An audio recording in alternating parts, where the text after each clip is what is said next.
Hello guys, welcome back to my YouTube channel. പ്രേതകഥകൾക്ക് ഹരം കിട്ടണമെങ്കിൽ വവ്വാലുകൾ ചറപറ പറക്കണം. നിപ്പയും കോവിഡും മനുഷ്യരുടെ വവ്വാലിനോടുള്ള ശത്രുതയ്ക്ക് ആക്കം കൂട്ടി. എന്തുകൊണ്ടായിരിക്കാം പറക്കാത്ത സമയമത്രയും ശീർഷാസനത്തിൽ തന്നെ വവ്വാലുകൾ വിശ്രമിക്കുന്നത്? വവ്വാലിനെ കുറിച്ച് നമുക്ക് കൂടുതൽ അറിയാം ഗൈസ്. ചെന്നായുടെ മുഖാകൃതിയും അറപ്പും ഭയവും ഉണ്ടാക്കുന്ന രൂപവും ഡ്രാക്കുള കഥകളുടെ ഓർമ്മയും ഒക്കെ കൂടി പൊതുവെ വവ്വാലിനെ അടുത്ത് കാണുന്നത് പലർക്കും ഇഷ്ടമല്ല. പഴന്തീനി വവ്വാലുകളാണ് കോവിഡും നിപ്പയും നമ്മളിലേക്ക് എത്തിച്ചതെന്ന അറിവുകൂടിയായപ്പോൾ ശത്രുവായി അവരെ നാമങ്ങ് പ്രഖ്യാപിച്ചു. വെറും ശല്യക്കാരായ വൃത്തികെട്ട വവ്വാലുകളെ മൊത്തമായി ഇല്ലാതാക്കുന്നതാണ് നമുക്ക് നല്ലതെന്നും അവ സ്ഥിരമായി ചേക്കേറുന്ന വൻമരങ്ങളിൽ നിന്നും കാവുകളിൽ നിന്നും ഒഴിഞ്ഞ കെട്ടിടങ്ങളിൽ നിന്നും ഓടിക്കുകയോ കൊല്ലുകയോ ചെയ്താൽ പ്രശ്നത്തിന് പരിഹാരമായി എന്ന് കരുതുന്നവരുമുണ്ട്. അവർ തുരത്തലിനുള്ള ശ്രമവും തുടങ്ങിക്കഴിഞ്ഞിരിക്കുന്നു.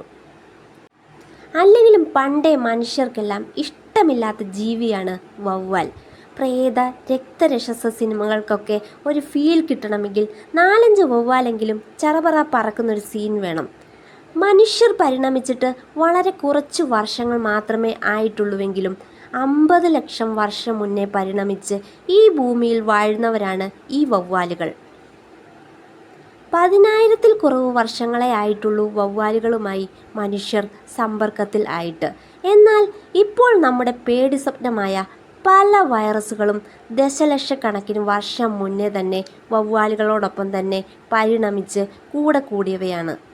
രോഗമോ പ്രശ്നമോ ഒന്നും ഉണ്ടാക്കാതെ തലമുറകളിലൂടെ കൈമാറി വന്നവയാണ് ഇവയെല്ലാം. ഇത്തരം വൈറസുകൾ എന്തുകൊണ്ടാണ് വവ്വാലുകളിൽ തന്നെ രോഗം ഉണ്ടാക്കി അവയെ കൊല്ലാത്തത്, നമുക്ക് മാത്രം അപകടം ഉണ്ടാക്കുന്നത്? ഇവയുടെ ഉള്ളിൽ നിന്ന് ഈ രോഗാണുക്കൾ എങ്ങനെയാണ് മനുഷ്യരിലേക്ക് പടരുന്നത്? അതിനു മുമ്പേ വവ്വാലുകളെക്കുറിച്ച് പൊതുവായി ചില കാര്യങ്ങൾ നമുക്ക് പരിചയപ്പെടാം ഗൈസ്. നട്ടെല്ലുള്ള ജീവികളിൽ പ്രസവിക്കുകയും മുലയൂട്ടുകയും ചെയ്യുന്ന സസ്തിനികൾ എന്ന വിഭാഗത്തിലാണ് വവ്വാലുകൾ ഉൾപ്പെടുക. പറക്കാൻ കഴിയുന്ന ഒരേ ഒരു സസ്തിനിയാണ് കൈറോപ്റ്റീറ എന്ന ഓർഡറിൽ ഉൾപ്പെടുന്ന ഇവർ. വാവൽ, വവ്വാൽ, കടവാതിൽ, കടവാവൽ, നരിച്ചീറ്, പാർകാടൻ, പാറാടൻ തുടങ്ങി പല പേരുകളിൽ അറിയപ്പെടുന്ന ഇവർക്ക് പക്ഷികളുടേതുപോലെ പറക്കാൻ തൂവലുകൾ കൊണ്ടുള്ള ചിറകുകളൊന്നുമില്ല. മുൻകാലുകളിൽ വിരലുകൾക്ക് ഇടയിലുള്ള പൈറ്റാജിയം എന്ന നേർത്ത സ്തരമാണ് ചിറകായി കണക്കാക്കുന്നത്. പറക്കാനുള്ള കഴിവ് കാരണം അന്റാർട്ടിക്കയിലും ഒറ്റപ്പെട്ട ചില ദ്വീപുകളിലും ഒഴികെ ഭൂമിയിൽ സർവ്വയിടങ്ങളിലും കാണുന്ന ഏക സസ്തിനി ഇനവും ഇവരാണ്. ലോകത്ത് ആകെയുള്ള സസ്തിനി ഇനങ്ങളുടെ 22% വവ്വാൽ ഇനങ്ങളാണ്. 1400 സ്പീഷീസ് വവ്വാലുകളെ ഇതുവരെയായി തിരിച്ചറിഞ്ഞിട്ടുണ്ട്. പ്രധാനമായും 2 വിഭാഗം വവ്വാലുകളാണ് ഉള്ളത്. പഴങ്ങൾ പ്രധാന ഭക്ഷണമായിട്ടുള്ള വലിപ്പം കൂടിയ മെഗാബാറ്റുകളും ശബ്ദപ്രതിധ്വനികൾ ഉപയോഗിച്ച് കൂരിരുളുകളും ഷഡ്പദങ്ങളെയും മറ്റ് കുഞ്ഞു ജീവികളെയും കണ്ടെത്തി ആഹരിക്കുന്ന കുഞ്ഞൻ മൈക്രോബാറ്റുകളും കൂടാതെ തേൻകുടിയന്മാരായ വാവലുകളും ഉണ്ട്. അപൂർവമായി മനുഷ്യരുടേത് ഉൾപ്പെടെ മൃഗരക്തം കുടിച്ച് ജീവിക്കുന്ന വാമ്പയർ ബാറ്റുകളും മീൻപിടിയന്മാരായ ഇനം വവ്വാലുകളും കൂടി ഇതോടൊപ്പം ഉണ്ട്. അമേരിക്കൻ വൻകരയിൽ മാത്രം കാണുന്ന ഇവയെയും മൈക്രോബാറ്റുകളുടെ കൂട്ടത്തിലാണ് ഉൾപ്പെടുത്തിയിരിക്കുന്നത്. ഭൂരിഭാഗം ഇനങ്ങളും രാത്രി സഞ്ചാരികളും പകൽ സമയങ്ങളിൽ മരക്കൊമ്പുകളിലും കിണർ, ഗുഹകൾ, പാലത്തിൻ്റെ അടിഭാഗം, ആൾതാമസമില്ലാത്ത കെട്ടിടങ്ങളും മച്ച് തുടങ്ങിയ സുരക്ഷിത സ്ഥാനങ്ങളിൽ തല കീഴായി തൂങ്ങിക്കിടന്ന് വിശ്രമിക്കുന്നവരും ആണ് ഇവർ. ഏറ്റവും വലിപ്പം കൂടിയ വാവലുകളായി കണക്കാക്കുന്നത് ഫിലിപ്പീൻസിൽ കാണുന്ന പറക്കും കുറുക്കൻ ആണ്. അതിന് 1.5 കിലോഗ്രാം വരെ തൂക്കമുണ്ടാകും. ചിറക് വിടർത്തി വീതി 1.7 മീറ്റർ കാണും. എന്നാൽ തായ്ലാൻഡിലും മ്യാൻമാറിലും ഉള്ള ചുണ്ണാമ്പ് ഗുഹകളിൽ കാണുന്ന കിറ്റിയുടെ പന്നിമൂക്കൻ വവ്വാലുകളാണ് ഏറ്റവും ചെറിയ വവ്വാലിനം. 1 ഇഞ്ചിനടുത്ത് മാത്രമാണ് ഇവരുടെ വലിപ്പം. 2-3 ഗ്രാം തൂക്കവും കാണും. പഴങ്ങൾ തിന്ന് ജീവിക്കുന്ന വവ്വാലുകൾ കൃഷിയിടങ്ങളിലെ വിളവുകൾ നശിപ്പിക്കുന്നുണ്ടെങ്കിലും നൂറുകണക്കിന് ഇനം സപുഷ്പി സസ്യങ്ങളുടെ പ്രധാന പരാഗണ സഹായി ഇവർ തന്നെയാണ്. കൂടാതെ വിത്ത് വിതരണത്തിനും വലിയ സഹായം ഇവർ ചെയ്യുന്നുണ്ട്. ഭാരമുള്ള പഴങ്ങൾ പോലും കൊത്തിക്കൊണ്ടുപോയി വിശ്രമ സ്ഥലത്ത് നിന്ന് തിന്ന് അതിൻ്റെ വിത്തുകൾ അവിടെ ഉപേക്ഷിക്കുകയാണ് ഇവർ ചെയ്യുന്നത്. ഒറ്റ കശുമാവ് പോലുമില്ലാത്ത പറമ്പുകളിലെ ചില മരക്കീഴിൽ കിലോ കണക്കിന് കശുവണ്ടികൾ കിടക്കുന്നത് നാം കണ്ടിട്ടുണ്ട്. ഉപദ്രവകാരികളായ പല കീടങ്ങളെയും കൊന്നു തീർക്കുന്നതിലും അവയുടെ എണ്ണം കൂടാതെ നിയന്ത്രിക്കുന്നതിലും മൈക്രോബാറ്റുകൾക്ക് വലിയ പ്രാധാന്യമുണ്ട്. കൊതുകുകളെയും നിശാശലഭങ്ങളെയും വിട്ടിലുകളെയും പലതരം ഈച്ചകളെയും ചിതലുകളെയും കൂട്ടപ്പറക്കൽ സംഘമായ ഈയാമ്പാറ്റകളെയും ഒക്കെ ശാപ്പിട്ട് തീർക്കുന്നതിൽ ഇവർ മുന്നിലാണ്. നമ്മുടെ വലിയ സഹായികളാണ് വവ്വാലുകൾ എന്ന് സാരം. ഇവയൊക്കെ കൂടിയാണ് നമ്മുടെ ജൈവ വൈവിധ്യം കാക്കുന്നത്. ഭൂമധ്യരേഖാ പ്രദേശത്തെ പല സസ്യങ്ങളും പൂർണ്ണമായും വാവലുകളെ മാത്രം ആശ്രയിച്ച് പരാഗണവും വിത്തുവിതരണവും നടത്തുന്നവരാണ്. അത്തരം സസ്യങ്ങളിൽ പലതും രാത്രി മാത്രം പൂക്കൾ വിരിയുന്നവയുമാണ്. വാവലുകൾ ഇല്ലാതായാൽ ആ സസ്യങ്ങളും വംശനാശം സംഭവിക്കാൻ സാധ്യതയുള്ളവയാണ്. 1 മണിക്കൂർ കൊണ്ട് 1200 കൊതുകുകളെ വരെ കുഞ്ഞു നരിച്ചീറുകൾ പറന്നു തിന്നും. വവ്വാലുകൾ കൂട്ടമായി ജീവിക്കുന്ന ഇടങ്ങളിലെ തറയിൽ വീണുകിടക്കുന്ന കാഷ്ടം മികച്ച വളമായി ഉപയോഗിക്കാറുണ്ട്. ഒരു കാലത്ത് വെടിമരുന്ന് നിർമ്മിക്കാൻ വവ്വാൽ കാഷ്ടം ഉപയോഗിച്ചിരുന്നു. പക്ഷികൾക്കാണെങ്കിൽ തൂവലുകളും ഭാരക്കുറവും എയറോഡൈനാമിക് ശരീരാകൃതിയുമൊക്കെ ഉള്ളതിനാൽ പറക്കലിന് വലിയ അധ്വാനവും ഊർജവും ആവശ്യമില്ല. എന്നാൽ വാവലുകൾ ചിറകായി വിരലുകൾക്ക് ഇടയിലെ സ്തരം ഉപയോഗിച്ച് പറക്കുന്നതിനാൽ മസിലുകൾക്ക് വലിയ ഊർജം ആവശ്യമാണ്. പറക്കുന്ന സമയം അത്രയും വളരെ കൂടിയ അളവിൽ ഓക്സിജൻ രക്തത്തിൽ തുടർച്ചയായി കിട്ടിക്കൊണ്ടിരുന്നാലേ ഉപാപചയം നടന്ന് ആവശ്യമായ ഊർജം മസിലുകളിൽ കിട്ടുകയുള്ളൂ. അതിനുവേണ്ടി ഹൃദയം പടപടാന്നിടിച്ച് രക്തം പമ്പ് ചെയ്തുകൊണ്ടേയിരിക്കണം. നമ്മുടെ ഹൃദയം മിനിറ്റിൽ 80 പ്രാവശ്യമൊക്കെ മാത്രം ഇടിക്കുമ്പോൾ ചില ഇനം കുഞ്ഞൻ വാവലുകളുടെ ഹൃദയമിടിപ്പ് 1 മിനിറ്റിൽ 1000 തവണയൊക്കെയാണ്. കൂടാതെ ശരീരത്തിൻ്റെ ആകെ വിസ്തീർണത്തിൻ്റെ 85% ചിറകുകളുടെ വിസ്തീർണമാണ്. അതിലൂടെ ശരീരത്തിലെ വാതകങ്ങളെ ഡിഫ്യൂഷൻ വഴി കൈമാറ്റം ചെയ്യാനും ഇവർക്ക് കഴിയും. ഇത്രയധികം ഊർജം വേണ്ടി വരുന്നതിനാൽ പഴന്തീനി വവ്വാലുകൾ അവയുടെ ശരീരഭാരത്തിൻ്റെ ഇരട്ടി ഭക്ഷണം കഴിക്കും. ഷഡ്പദഭോജികൾ 120% കഴിക്കും. എല്ലാ വവ്വാലുകൾക്കും കാഴ്ചശക്തി വളരെ കുറവാണെന്നും അവയെല്ലാം ശബ്ദ പ്രതിധ്വനി മാത്രം ഉപയോഗിച്ചാണ് സഞ്ചരിക്കുന്നതെന്നും പലർക്കും ഒരു തെറ്റിദ്ധാരണയുണ്ട്.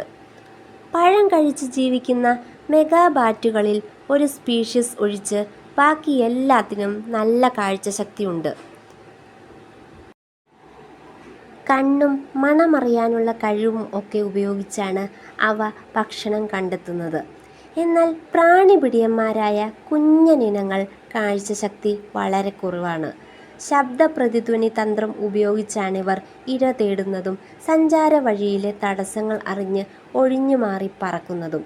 സഞ്ചാരപാതകളിലെ തടസ്സങ്ങൾ ഉയർന്ന ആവൃത്തിയിലുള്ള ശബ്ദങ്ങൾ ഉണ്ടാക്കി അവയുടെ പ്രതിധ്വനികൾ വിശകലനം ചെയ്ത് നിമിഷാർദ്ധം കൊണ്ട് തിരിച്ചറിയാൻ ഇവർക്ക് കഴിയും. പാറിക്കളിക്കുന്ന കുഞ്ഞു പ്രാണികളെയും ജീവികളെയും കൃത്യമായി കണ്ടെത്തി തിന്നാൻ ഇരുളിലും പ്രാണിപിടിയൻ വവ്വാലുകൾക്ക് ഈ സൂത്രവിദ്യ കൊണ്ട് കഴിയും.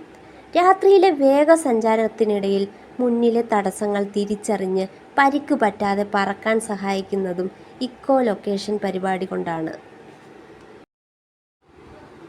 മഴക്കാലത്ത് പറന്ന് ഇര പിടിക്കാൻ ഇവർക്ക് വിഷമമാണ്. മഴത്തുള്ളികളിൽ തട്ടി ശബ്ദ പ്രതിധ്വനി വിവരങ്ങൾ ആകെ കുഴഞ്ഞു പോകും. വിശ്രമ സമയം നിലത്തു നിൽക്കാമെന്ന് വിചാരിച്ചാൽ അതും പറ്റത്തില്ല. ഇവയുടെ പിൻകാലുകൾ പരിണാമപരമായി നടക്കാനുള്ള ആവശ്യത്തിനായി പരിണമിച്ചവ അല്ലാത്തതിനാൽ ശോഷിച്ചതും ശരീരത്തെ താങ്ങാൻ മാത്രം കരുത്ത് ഇല്ലാത്തതുമാണ്. അതിനാലാണ് പറക്കാത്ത സമയമത്രയും ശീർഷാസനത്തിൽ തന്നെ തുടരേണ്ടി വരുന്നത്. തൂങ്ങിയുള്ള കിടപ്പ് അത്ര സുഖമുള്ള കാര്യമൊന്നുമല്ല. പറക്കാൻ കഴിയുമെന്നൊക്കെ പറയാമെങ്കിലും പക്ഷികളെ പോലെ നിന്ന നിൽപ്പിൽ ചിറകുകൾ വീശി ശരീരത്തെ ഉയർത്താൻ ഇവർക്ക് വലിയ വിഷമമാണ്. ഹെലികോപ്റ്റർ പൊങ്ങും പോലെ നിലത്ത് നിന്ന് കുത്തനെ ഉയരാനും കഴിയില്ല. ഓടി വേഗത കൂട്ടി അതിൻ്റെ സഹായത്തോടെ ടേക്ക് ഓഫ് ചെയ്യാൻ പറ്റുന്ന കരുത്തുള്ള കാലുകളും ഇവർക്കില്ല. സൈക്കിൾ ബാലൻസ് ആവാത്തവർ കുന്നിറക്കത്തിൽ കൊണ്ടുവച്ച് കയറുന്ന സൂത്രം പോലൊരു സൂത്രമാണിവർ പറക്കൽ തുടക്കത്തിന് ഉപയോഗിക്കുന്നത്. ഉയരത്തിലെ തൂങ്ങിപ്പിടിപ്പിൽ കാൽ കൊളുത്ത് വിടുവിച്ച് താഴോട്ടുള്ള വീഴ്ചയ്ക്കിടയിലാണ് ടേക്ക് ഓഫിനുള്ള വേഗത ഇവർ ആർജിക്കുന്നത്. നിലത്ത് വീണുപോയ വാവലിന് പറക്കണമെങ്കിൽ ഇത്തിരി ഉയരത്തിലേക്ക് പിടിച്ചു കയറണം, അല്ലെങ്കിൽ പിടിച്ചു പൊങ്ങണം. പക്ഷേ കൈകൾ സ്വതന്ത്രമുള്ള തൂങ്ങിക്കിടപ്പിനിടയിൽ ശത്രുവാക്രമണം ഉണ്ടെന്ന സൂചന കിട്ടിയ നിമിഷം തന്നെ പറന്ന് രക്ഷപ്പെടാൻ ഈ കിടപ്പ് സഹായിക്കും. തല തിരിഞ്ഞുള്ള ദീർഘനേര കിടപ്പിൽ തലയിലേക്ക് കൂടുതൽ രക്തമൊഴുകി തകരാറ് വരാതിരിക്കാനുള്ള അനുകൂലനങ്ങൾ ഇവയ്ക്ക് ഉണ്ട്. പഴന്തിനി വവ്വാലുകളായ മെഗാബാറ്റുകൾ തല മുന്നോട്ടും വളച്ച് ഉയർത്തി വയറിനോട് ചേർന്ന് പിടിച്ചാണ് തൂങ്ങിക്കിടക്കുന്നത്. എന്നാൽ കുഞ്ഞന്മാരായ ഇരപിടിയൻ മൈക്രോബാറ്റുകൾ തല പിറകിലേക്ക് മടക്കി ഉയർത്തിയാണ് തൂങ്ങിക്കിടക്കുക. ഇത്തരത്തിൽ തല മുന്നോട്ടും പിറകിലോട്ടും കൂടിയ അളവിൽ മടക്കി പിടിച്ച് ഹൃദയവാൽവിലേക്ക് ഉയർത്തിപ്പിടിക്കുന്നതിനാൽ രക്തം തലയിൽ നിറഞ്ഞുള്ള പ്രശ്നം ഒന്നും ഇവർക്കില്ല.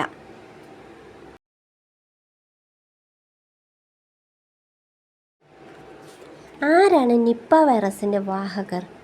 ടൈറോപ്പസ് വിഭാഗത്തിലെ വവ്വാലുകളാണ് നിപ്പ വൈറസിൻ്റെ സ്വാഭാവിക പ്രകൃത്യാ ഉള്ള സംഭരണികളും വാഹകരുമായി പ്രവർത്തിക്കുന്നത്.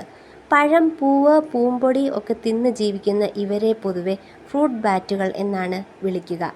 മലേഷ്യയിലാണ് ലോകത്താദ്യമായി 1988 നിപ്പ വൈറസ് ബാധ സ്ഥിരീകരിച്ചത്.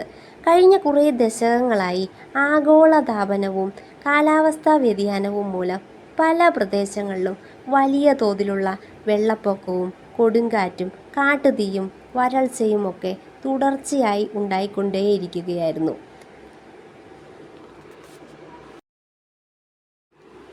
എൽ നിനോ പ്രതിഭാസത്തെ തുടർന്ന് മലേഷ്യയിൽ കാടുകൾ കരിഞ്ഞുണങ്ങിയതും വനനശീകരണവും മൂലം നൂറ്റാണ്ടുകളായി അവിടെ സഹവസിച്ചിരുന്ന വവ്വാലുകളുടെ റൂസ്റ്റിംഗ് സ്ഥലങ്ങൾ നഷ്ടമായി. അവയ്ക്ക് പഴങ്ങളും കായ്കനികളും കിട്ടാതായി.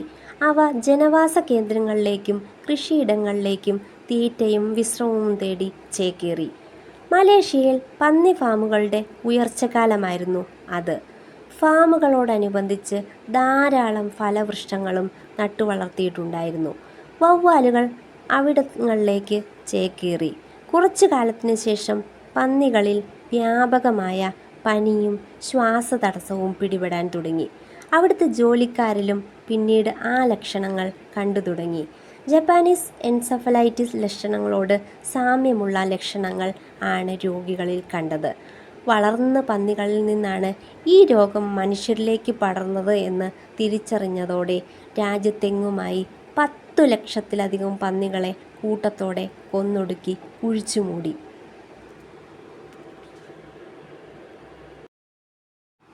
ആദ്യം കൊതുകുകളാണ് പന്നികളിൽ രോഗം എത്തിച്ചത് എന്ന് കരുതി അവയെ നിയന്ത്രിക്കാനുള്ള പരിപാടികളാണ് വ്യാപകമായി ചെയ്തത്. പിന്നീടാണ് വവ്വാലുകൾ കടിച്ചിട്ട പഴങ്ങൾ പന്നികൾ തിന്നാണ് നിപ്പ വൈറസ് ഇവരിൽ എത്തിയതെന്ന് മനസ്സിലായി. വവ്വാലിൻ്റെ കാഷ്ടം, മൂത്രം, ഉമിനീര്, ശുക്ലം എന്നീ സ്രവങ്ങളിലൂടെയാണ് വൈറസ് പുറത്തേക്ക് എത്തുന്നത്. ബംഗ്ലാദേശിൽ 2001 സമാന ലക്ഷണങ്ങളോടെ പനിയുണ്ടായി. ഇന്ത്യയിലെ പശ്ചിമ ബംഗാളിൽ സിലിഗുരിയിൽ നിപ്പ വൈറസ് റിപ്പോർട്ട് ചെയ്യപ്പെട്ടു. വവ്വാലുകൾ ഭക്ഷിച്ച് ഉപേക്ഷിക്കുന്ന പഴങ്ങളും അവയുടെ സ്രവങ്ങൾ പുരണ്ട ഈന്തപ്പഴച്ചാറും പനങ്കള്ളും കഴിച്ച ആളുകളിലാണ് വൈറസ് ആദ്യം എത്തിയത്. മലേഷ്യയിൽ മാത്രമാണ് പന്നികളിൽ നിന്നും മനുഷ്യരിലേക്ക് രോഗം പകർന്നതായി റിപ്പോർട്ട് ചെയ്യപ്പെട്ടിട്ടുള്ളത്. രോഗിയുടെ സ്രവങ്ങളിലൂടെയാണ് രോഗം മറ്റുള്ളവരിലേക്ക് പകരുന്നത്. എല്ലാ വവ്വാലുകളിലും ഇത്തരം വൈറസുകൾ ഉണ്ടാകണമെന്ന് ഇല്ല. ഉണ്ടായാൽ തന്നെ അതിൻ്റെ സ്രവത്തിലുള്ള വൈറസിൻ്റെ എണ്ണം അഥവാ വൈറൽ ലോഡ്, ഓരോരുത്തരുടെയും പ്രതിരോധശേഷി എന്നിവയൊക്കെ ആശ്രയിച്ചാണ് രോഗാവസ്ഥയിലേക്ക് എത്തുന്നത്. വവ്വാൽ കഴിച്ച പഴം തിന്ന എല്ലാവർക്കും നിപ്പ വരണമെന്നില്ല.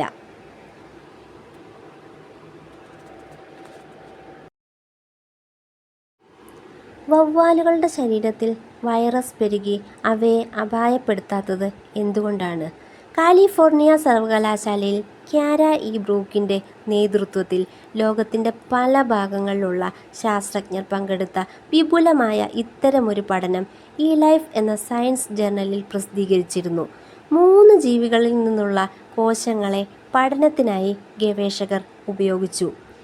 മാർബർഗ് വൈറസുകളുടെ വാഹകരായ ഈജിപ്ത് പഴംതീനി വവ്വാൽ, ഹെൻഡ്ര വൈറസുകളുടെ വാഹകരായ ഓസ്ട്രേലിയൻ ഫ്ലൈയിങ് ഫോക്സ് എന്നിവയെ കൂടാതെ വവ്വാലിതര സസ്തനികളിൽ വൈറസിൻ്റെ പ്രവർത്തനം എത്തരത്തിലാകും എന്നറിയാൻ ആഫ്രിക്കൻ ഗ്രീൻ കുരങ്ങുകളുടെയും കോശങ്ങളാണ് ഇതിനായി ഉപയോഗിച്ചത്. ഏത് വൈറസുകൾ കുരങ്ങിൻ്റെ സെല്ലിൽ കുത്തിവച്ചാലും ഒരു നിശ്ചിത സമയത്തിനുള്ളിൽ അവ ക്രമാതീതമായി പെരുകുകയും ആ സെല്ലിനെ നശിപ്പിക്കുകയും ചെയ്യുന്നതായി ഗവേഷക സംഘം കണ്ടു. എന്നാൽ വവ്വാലുകളുടെ സെല്ലുകളിൽ വൈറസുകൾ പെറ്റുപെരുകുന്നുണ്ടെങ്കിലും അവ ആ സെല്ലുകളെ നശിപ്പിക്കുന്നില്ല എന്ന കാര്യം അവർ ശ്രദ്ധിച്ചു.